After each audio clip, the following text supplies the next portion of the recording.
Now today topic is about the sound, in which what is the beats, the periodic variation in the intensity of sound between maximum and minimum value is called beats.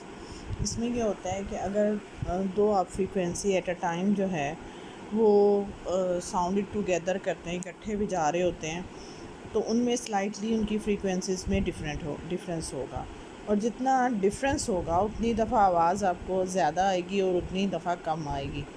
इस चीज़ को हम beats का नाम देते हैं, यानी the periodic variation. एक दफ़ा हाई फिर लो, फिर हाई फिर लो। अब कितनी दफ़ा हाई और कितनी दफ़ा लो आएगी, ये इस बात पे डिपेंड करता है कि उनकी फ्रीक्वेंसी का डिफरेंस क्या है। The periodic variation in the intensity और loudness of sound between maximum and minimum value is called the beats. अब नंबर ऑफ़ बीट्स किसके पर सेकंड, एक सेकंड में कितनी दफ़ा आपको बीट्स मिलेंगे, यानी आवाज़ मिलेगी और नहीं मिलेगी, ऊपर जाएगी और नीचे जाएगी, ये किसके इक्वल होगा कि दो जो फ्रीक्वेंसी आप एट अ टाइम बजा रहे हैं, दो फ्रीक्वेंसी एट अ टाइम आ रही हैं, उनका डिफरेंस कितना है, is equal to the difference frequency of two sound waves. एक की F1 फ्रीक्वेंसी है, एक की F2 है। F1 में से F1 निकाल देंगे तो ये M आ जाएगा। M क्या चीज़ है, नंबर ऑफ़ बीट्स। प्लस का मतलब ये है कि कितनी दफ़ा हाई हो रही है, और माइनस का मतलब है कितनी दफ़ा कम हो रही है। अब इसका क्या एक्सप्लेनेशन है कि जब टू साउंड्स वेव्स को आप जिनकी स्लाइटली सी थोड़ी सी डिफरेंट फ्रीक्वेंसी है, फॉर एग्जांपल एक की आपके पास 540 है और एक की 542 है, तो डिफरेंस कितना आया, 2 का। Different frequencies travel in the same direction, कि एक ही डायरेक्शन में वो आ रही हैं और एक ही उनका पाथ है, तो दैट इंटेंसिटी ऑफ साउंड, अब वो एक दूसरे के साथ इंटरफेरेंस करेंगी। सम टाइम्स पे वो क्रस्ट बनाएंगी, कभी वो ट्रफ बनाएंगी, जहाँ पे वो ज़ाहिर है कि ज़्यादा कंस्ट्रक्टिव इंटरफेरेंस होगा। जितनी बार कंस्ट्रक्टिव इंटरफेरेंस बनेगा उतनी दफ़ा बीट्स आपको लाउडनेस मिलेगी, और जितनी दफ़ा डिस्ट्रक्टिव इंटरफेरेंस बनेगा, जितनी दफ़ा डिस्ट्रक्टिव बनेगा, वो आपको आवाज़ नहीं आएगी। साउंड चेंजेस बिटवीन मैक्सिमम और मिनिमम, इसलिए कभी मैक्सिमम हो जाएगी आवाज़ और कभी मिनिमम आवाज़ होगी, और ये after equal interval of time. Interference in time कैसे होगी, बीट्स प्रोड्यूस्ड। अब बीट्स क्यों पैदा होते हैं, क्योंकि दो वेव्स आ रही हैं, उनमें थोड़ा सा डिफरेंस है, वो एक दूसरे के साथ सुपर इम्पोज कर जाएंगी, मिल जाएंगी। मिलने से किसी पॉइंट के ऊपर वो कंस्ट्रक्टिव इंटरफेरेंस बनाएंगी और एक पॉइंट के ऊपर वो डिस्ट्रक्टिव बनाएंगी। कितनी दफ़ा कंस्ट्रक्टिव एक सेकंड में और कितनी दफ़ा डिस्ट्रक्टिव बनाएंगी, ये इस बात पे डिपेंड करता है कि उनके फ्रीक्वेंसी का डिफरेंस कितना है।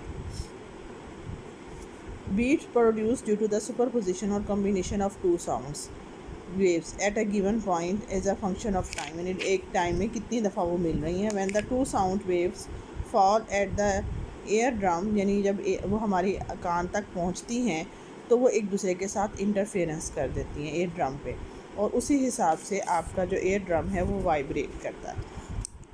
आगे जो है वो सारा मैथमेटिकल है, एनालिटिकल ट्रीटमेंट है। आपके पास दो फ्रीक्वेंसी है, एक आपके पास ओमेगा 1 है, एक ओमेगा 2 है। वेव्स, एक की wave equation E1 cos omega 1t होगी, एक की E2 होगी। इन दोनों को अब सुपर इम्पोज करके इन दोनों को आप जमा कर देंगे। जमा करके आप इसकी वैल्यू डाल दें, वैल्यू डालने के बाद E0 कॉमन आ जाएगा। ये आपको पता है cos θ1 प्लस cos θ2 इसके इक्वल है। अब ये आपके पास एक दफ़ा माइनस के साथ आ गई और एक दफ़ा प्लस के साथ आ गई। जो माइनस के साथ है, this expression repeats harmonic with the frequency, यानी इस फ्रीक्वेंसी के साथ ये जो सारा फंक्शन है ये रिपीट होता जाएगा, और इसकी ये एम्पलीट्यूड होगा, और ये आपके पास इसका हार्मोनिक मोशन को रिप्रेजेंट कर रहा है। Depends upon the amplitude is time dependent, और ये ज़ाहिर है कि टाइम के ऊपर डिपेंड करता है एम्पलीट्यूड। अब ये इस फ्रीक्वेंसी को हम मॉड्यूलेशन फ्रीक्वेंसी बोलेंगे, और इस फ्रीक्वेंसी को हम एवरेज फ्रीक्वेंसी बोलेंगे। इसको हम मॉड्यूलेशन याद रखना है आपने, और इसको हमने एवरेज फ्रीक्वेंसी है। अब इक्वेशन 3, इसको हम मॉड्यूलेशन से रिप्रेजेंट कर देते हैं और इसको हम एवरेज से रिप्रेजेंट कर देते हैं।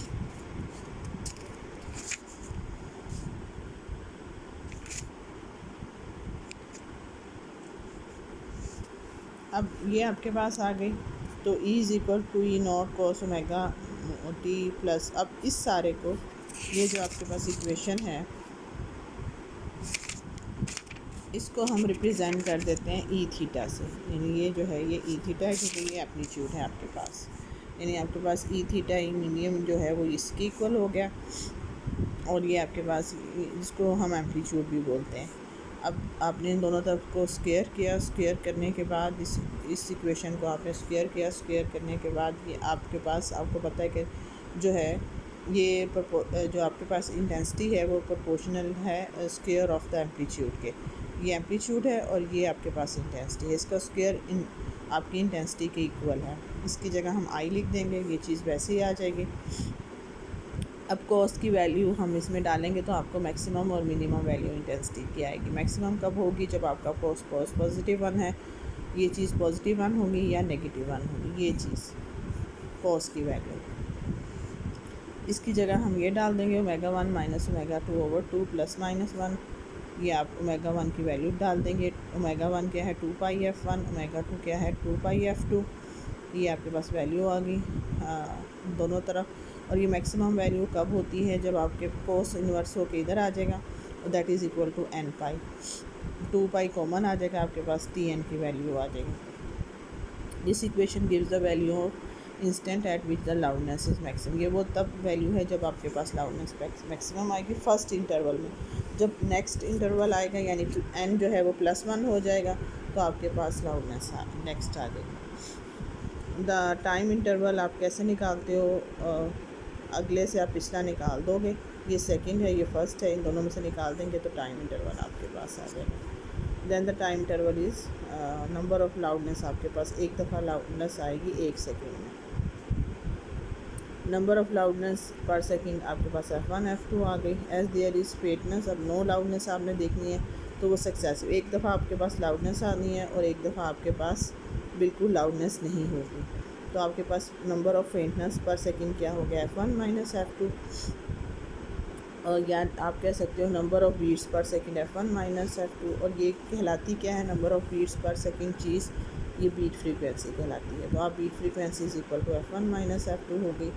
एंगुलर बीट फ्रीक्वेंसी वैसे क्या होती है 2 पाई f1 f2, इसको आप ओमेगा लिख देंगे, ये 2 पाई f1 हो जाएगा 2 पाई f2 ओमेगा 1 ओमेगा 2, और आपके पास आ जाएगा कि आपकी मॉड्यूलेशन फ्रीक्वेंसी जो है दैट इज़ इक्वल टू, ये आप पहले ही लिख चुके हो।